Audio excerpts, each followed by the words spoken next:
Today is the day the Real ID requirement is in effect at airports nationwide, including federal buildings and military bases. And tonight, we're getting a look at the local impact. CBS 47's Hannah Gonzalez joins us now live at the Fresno Yosemite International Airport. And Hannah, I'm curious to know, are travelers prepared tonight? Right, Brian. Well, majority of the people here at the airport today had a smooth process. That's because Homeland Security says about 85% of people already have their Real ID. But of course, there were a handful that did not, and they ran into some issues today. Maybe I've been living under a rock. I don't know. Lisa Ryan had no clue she needed her Real ID until just hours before she was supposed to board a plane for Tulsa.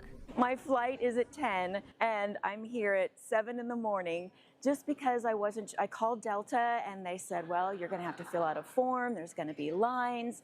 Totally filled me with fear. So I'm here early just in case. Folks without a Real ID or a valid U.S. passport were required to fill out additional paperwork. The U.S. Department of Homeland Security Secretary Kristi Noem ensured that everyone would still be able to board their flight. I'm just really nervous about having to stand through lines. Over at the Clovis DMV, a line started forming right when it opened. And you guessed it, most of the folks were here to get a newly issued ID. I think almost 1 hour and 30 minutes. That's how long Navjot Kaur and her mother-in-law had to wait, just to be told that they now have to go to the Social Security office. The main issue is that she has a problem with her name on her IDs because her first name, that one is put in her last name. So that is the problem. That's why we are unable to apply her Real ID today. Kaur says it's important to her family to have the most up-to-date identification.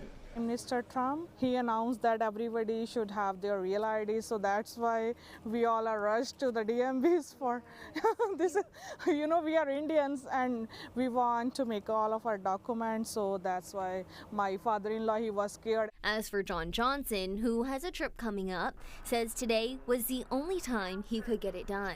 Thank God we had somebody on the line who knew what we were supposed to do, because we can't go up to the register to ask a question.